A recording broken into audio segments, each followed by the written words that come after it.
అల్లు అరవింద్ ఏం చేసిండ అంటే ఒక కంపెనీ ఏం చేసింది, బ్యాంకులో లోన్ తీసుకుంది.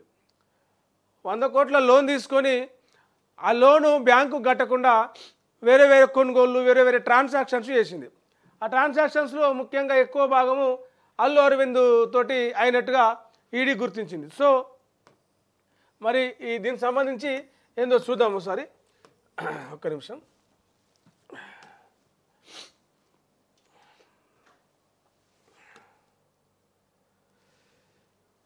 బ్యాంకు స్కామ్లో అల్లు 100 కోట్ల దోపిడీ, అప్పు ఎగ్గొట్టిన రామకృష్ణ ఎలక్ట్రానిక్స్.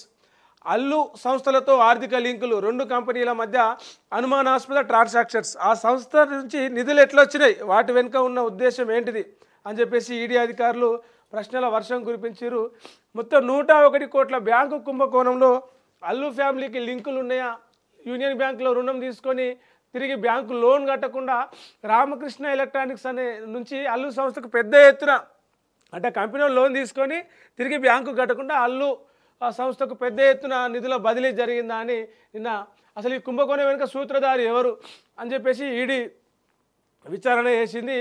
గీతా ఆర్ట్స్ అధినేత అల్లు అరవింద్ శుక్రవారం నాడు ఈడీ అధికారులు విచారించారు. హైదరాబాద్కు చెందిన రామకృష్ణ ఎలక్ట్రానిక్స్ సంస్థకు సంబంధించిన 101 కోట్ల బ్యాంకు రుణం మోసం కేసులో 3 గంటల పాటు మాట్లాడినారు. వాంగ్మూలాన్ని కూడా నమోదు చేసుకున్నారు.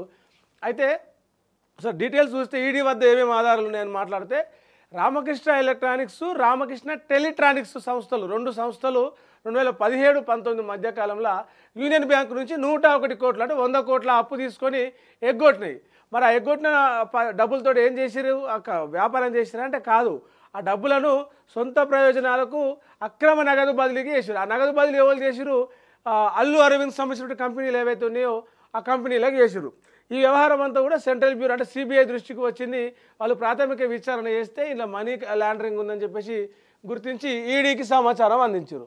ఆ తర్వాత ఇక మనీ లాండరింగ్ నిరోధక చట్టం ఉంటుంది కదా, పిఎంఎల్ఏ, దాని కింద ఈడీ దర్యాప్తు చేస్తే అందులో అల్లు అరవిందుల సంస్థలకు డబ్బులు పంపినట్లు బయటపడ్డది. ఇక వెంటనే అనేక వాళ్ళకి సంబంధించినటువంటి ఇది రామకృష్ణ ఎలక్ట్రానిక్స్, రామకృష్ణ టెలిట్రానిక్స్ వాళ్ళకి సంబంధించినటువంటి ఈ లావాదేవీల వివరాలు, ఆ పేపర్లు, ఆ కాగితాలు, ఆ బ్యాంకు చిట్టీలు అన్నీ కూడా తీసుకొని స్వాధీనం చేసుకొని ఎంక్వైరీ మొదలుపెట్టారు. అందులో భాగంగా అల్లు అరవింద్ చెందిన సంస్థలకు అనుమానాస్పద ఆర్థిక లావాదేవీలు ఉన్నట్టు గుర్తించిన అధికారులు అల్లు అరవింద్కు నోటీసులు చేసి 2 రోజుల క్రితం ఈడీ కార్యాలయానికి హాజరై మొత్తం 3 గంటల పాటు వాళ్ళు అడిగిన ప్రశ్నలకు సమాధానం చెప్పారు. అసలు ఎందుకు వచ్చినాయి పైసలు ఆ కంపెనీ నుంచి, మీకు ఎట్లా తీసుకున్నావు ఆ డబ్బులు, ఎన్ని కోట్లు తీసుకున్నావు, ఏం జరిగింది, నీకు వాళ్ళ నుంచి నీకు ఎట్లా పరిచయము, అన్ని మొత్తం డీటెయిల్స్ అన్నీ కూడా 3 గంటలలో విచారణలో అడిగారు. ఆ తర్వాత మళ్ళీ వారం తర్వాత మళ్ళీ రావాలి.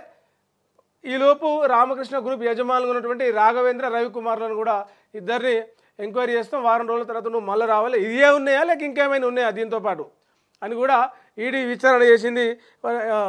ఆయన మాత్రం నాకేం తెలియదు, ఇట్లాంటి డీటెయిల్స్ ఏం నాకు తెలియదు, నాకు తెలిసినంత కాడికి చెప్పిన అని చెప్పేసి వాళ్ళు జస్ట్ విచారణను పిలిచిరు, నేను పోయినా అని మీడియా ముందు అల్లు అరవింద్ అయితే చెప్తా ఉన్నాడు. మరి ఒకవేళ తప్పు జరిగి ఉంటే ఆ కంపెనీని రామకృష్ణ కంపెనీతో కలిసి అల్లు అరవింద్ ఈ 100 కోట్ల స్కామ్కు పాల్పడి ఉంటే అరెస్ట్ చేసే అవకాశాలు కూడా ఉన్నాయి.